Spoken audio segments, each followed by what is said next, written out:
தாவேகாவோட தலைவரும் நடிகருமான தளபதி விஜய் அவர்கள் தன்னோட கட்சியோட முதல் மாநாடை அறிவிச்சிருக்காரு.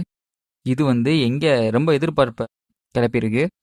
இது எங்கே நடக்க போகுது அப்படின்னா, விழுப்புரம் மாவட்டம் வக்ரவாண்டிக்கு அருகே உள்ள ஒரு கிராமத்தில் தான் நடக்க போகுது. இது ரொம்ப ஒரு அதீத எதிர்பார்ப்பை கிளப்பியிருக்கிறதுக்கு காரணம் என்னன்னா, இது முதல் மாநாடு. ஆல்ரெடி அவங்க சொல்லியிருந்தாங்க தன்னோட முதல் மாநாட்டில் விரைவில் அறிவிக்கப்படும் அப்படின்னு சொல்லி. இதில் நம்ம நடிகர் விஜய் அவர்களோட கொள்கையை ரொம்ப தெளிவாக இங்கே விளக்குவார் அப்படிங்கிறத பற்றி நம்ம எதிர்பார்க்கலாம். அது மாதிரி ஏற்கனவே அவர் தன்னோட கொடி மற்றும் சின்னம் முதலியவற்றெல்லாம் அறிவிச்சிருந்தாரு. அதுலேயே பல விஷயங்கள் பெரிதளவு பேசப்பட்டுச்சு. நேஷ்னல் லெவலில் அந்த நியூஸ்லாம் ஸ்ப்ரெட் ஆச்சு. இப்போ இந்த முதல் மாநாடு அறிவிச்சிருக்கிறது எல்லாருக்குமே மத்தியிலையுமே ஒரு எதிர்பார்ப்பை கிளப்பியிருக்கு. இவர் பொறுத்திருந்து பார்க்கலாம். இவரோட தன்னோட மாநாட்டில் எந்த மாதிரியான ஒரு கொள்கையை இவர் எடுக்க போகிறாருங்கிறத நம்ம ஆல்ரெடி பார்க்கலாம். ஆனால் இது வரைக்கும் எப்படி இருக்குன்னா, இவர் இவரோட கூட்டணி சம்மந்தப்பட்ட விஷயங்கள்லாம் அதில் நமக்கு ஓரளவுக்கு கிளியராக தெரியுங்கிறது நமக்கு க்ளீனாகவே தெரியுது.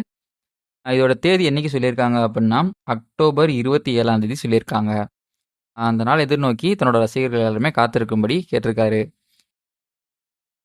இது போன்ற தகவல்கள் தெரிஞ்சுக்கிறதுக்கு நம்ம சேனல் சப்ஸ்கிரைப் பண்ணுங்க. தளபதி ஃபேன்ஸாக இருந்தீங்கன்னா கண்டிப்பாக சப்ஸ்கிரைப் பண்ணுங்கள். மிக்க